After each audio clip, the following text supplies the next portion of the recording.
Good afternoon. My name is Jennifer. I am the Senior Adult Program Specialist here at the High Meadows Library. While we are closed to the public until April 3rd, the High Meadows Library staff and the Harris County staff as a whole, we're all working very hard to provide resources to you to help you through this time, but also provide some online programming. If we can help get your mind off of being forced to stay at home, we're going to do that. We're all in this together and we'll make it through. So wash your hands and get ready to hear about one of my favorite books. We're going to talk about a book that I'm currently reading. I stopped everything to read this book and I am not reading anything else right now. I am hopefully going to finish it soon, and I look forward to seeing if any of you decide to read it. Please let me know. Like many people, I started Game of Thrones late. I actually started it last January, so I was later than most. I binge watched the whole series. I caught up until season 8 aired. Like many Game of Thrones fans, I went out and I bought some Game of Thrones Oreos and some wine, and I was ready for season 8. Season 8 came and went, and I found myself still needing more Game of Thrones in my life. I listened to a couple of podcasts, but it wasn't enough. I needed more. So I decided that I was going to start reading the series. Now, you may know that the series is not yet complete. George R. R. Martin has not finished the last 2 books, which hopefully he finishes them. And I decided I'm just going to go ahead and do it. I'm going to go ahead and start reading the books. Even though they're not finished, I want to start it. So I downloaded Game of Thrones on Overdrive, which we have for free and you can download. And checked it out, downloaded it, listened to it. I want to say listened to it for about a month. I had to check it out a couple times and loved it. Just amazing. Downloaded Clash of Kings and again was listening to it on the e-audiobook. Another amazing book. Just can't say enough about both of them. They're very well written, very descriptive. George, he is such a creative genius, if you will. I mean, I don't know how he can come up with that many plot lines and situations and have all the drama, and it's just amazing. Love it. Halfway through Clash of Kings, I heard about a prequel that was coming out based on the Targaryen dynasty. And if you ever meet me in person, I'll tell you how much I love the Targaryen dynasty. Dragons, I'm there, okay? Dragons. That's all you gotta say. And so when I found out that the prequel was in development, I asked one of my coworkers about it, and she told me everything about Fire and Blood, that it was written, it's written by George, but it's written in a style that the Maesters are retelling the story of the Targaryens, their history. And it starts with Aegon the First, like Aegon the Conqueror, and it goes through there. I haven't finished it, so I can't tell you who it ends on, and I'm not going to tell you. We have to read it and find out. But I'm only 70 pages in, and I can tell you this is by far one of the best reads I've ever read in my life.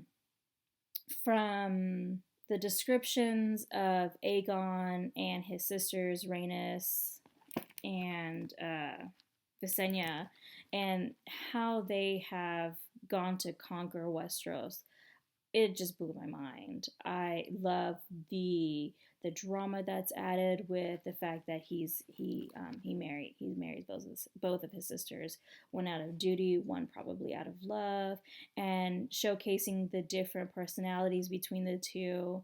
And as you read on, like it's not just all Aegon the Conqueror. You get to hear about his kids and his grandkids and how they take the throne and what their legacies are, and it goes from there. I think eventually we'll get to Daenerys. I'm pretty sure. I don't think that's covered in this book, though. I hear that there's a second book out there.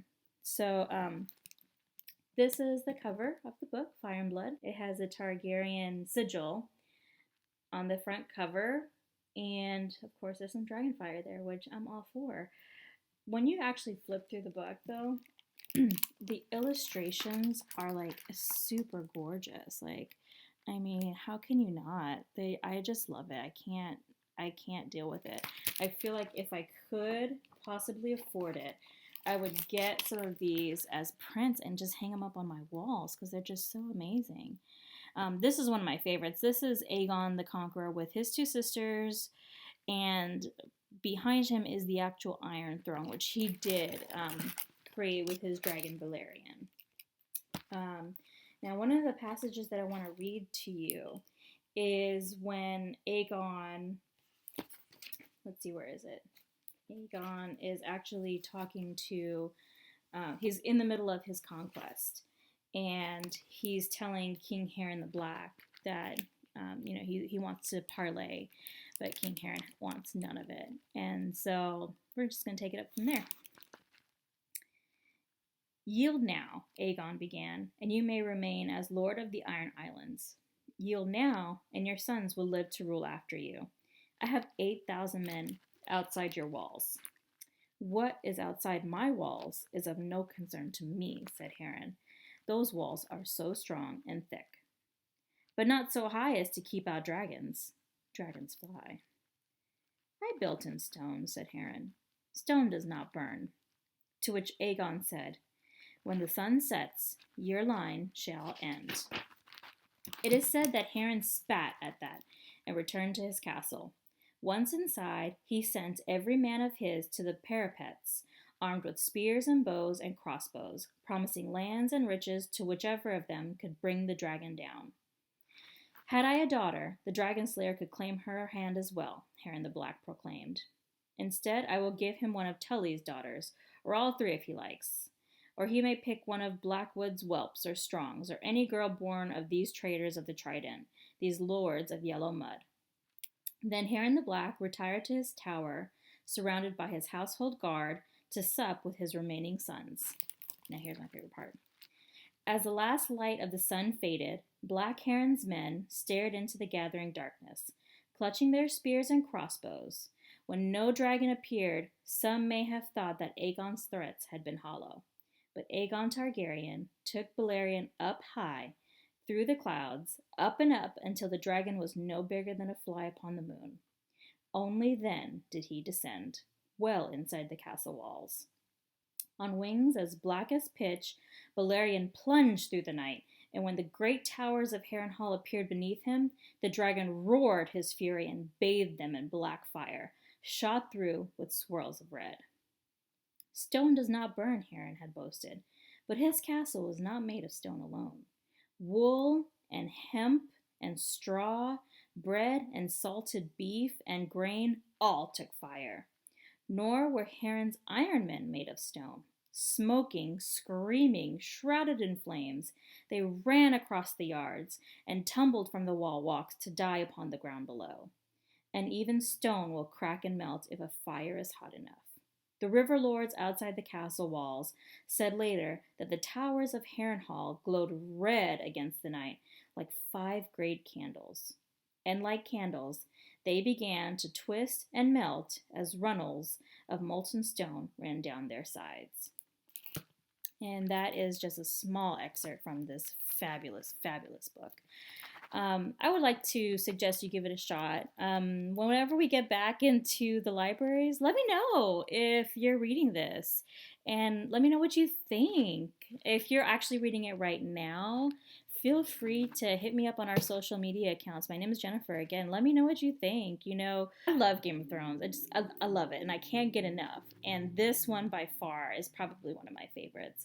And like I said, I'm not even finished. I'm just barely beginning, and every night I read more and more, and I'm just so enthralled.